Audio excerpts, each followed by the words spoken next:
I signed the divorce papers without a second thought. She expected tears, a scene, me on my knees, begging, bargaining, promising the moon. But I just picked up the pen, inked my name on the dotted line, and slid the papers back across the table like it was a routine transaction. My voice never faltered. My smile didn't crack. She blinked first. 2 months earlier, I would have walked through fire for her. I believe we were unshakable. A decade in the trenches together. One house. A business we built from dust.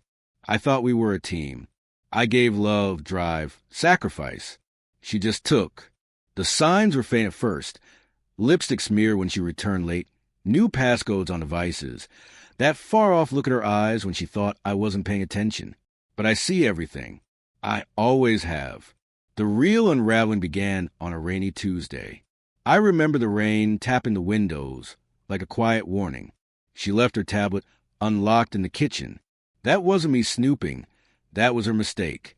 One message flashed across the screen. Can't wait till he's out of the picture tonight. Ryan, our CFO. The man who toasted us at our wedding. The godfather to our son. I didn't lash out. Didn't throw anything. I just stood still, letting the words etch themselves into memory. I didn't confront her. Not yet. That would have been too easy. Instead, I vanished in plain sight. I was there, but distant watching.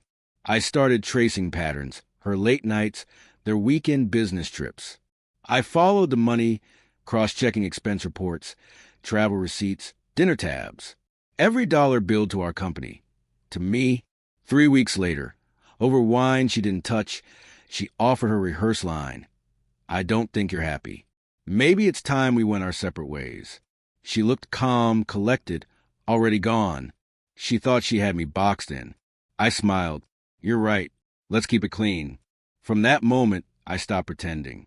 I took back control, locked her out of our digital infrastructure, revoked her admin rights, changed every password, split the accounts quietly, surgically. Then I called Monica, a forensic accountant, and an old friend who owed me. I handed her a folder of records, messages, receipts, account trails. Find the rot, I said. 2 days later, she delivered a full report. $62,000 siphoned into a shell company. Ryan's name was on it. So was hers. It wasn't just betrayal. It was theft. Still, I waited. They got comfortable. She stopped guarding her phone. He swaggered into meetings like he owned the company. I let them. Then came the gala. The annual celebration. Black tie, media, investors, key stakeholders all under one roof.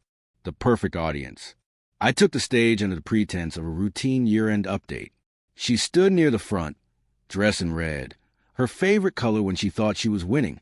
Ryan was beside her, smug. I cleared my throat. Tonight, I want to speak about Trail. At first, no reaction. In this quarter, we discovered discrepancies, missing funds, altered reports. We traced it to 2 insiders, trusted ones, one from my home, the other from my boardroom. The room fell silent. She took a step back. Ryan paled. I raised a flash drive. This contains everything. Every document. Every transfer. Every deception. The screen behind me lit up. Email statements. A timeline of betrayal. She whispered something. Ryan made a move toward me. Security stepped in. I stepped off the stage and handed the drive to our legal counsel. Proceed with the charges. No yelling, no drama, just a deafening hush of exposure. That night, she called me 27 times. I let the phone ring.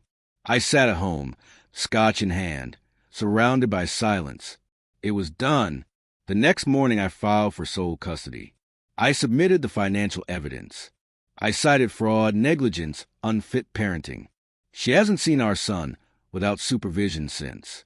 As for Ryan, his fall was quicker. Reputation gone. Fired. Blacklisted. I heard he's working in insurance now. Poetic. People ask if I miss her. I don't. What I miss is the man I used to be. The one who trusted. Who believed. But he had to die for this one to survive. She thought she was writing the final chapter. That she could end our story her way. But I was the one holding the pen. And I don't let anyone else write my ending.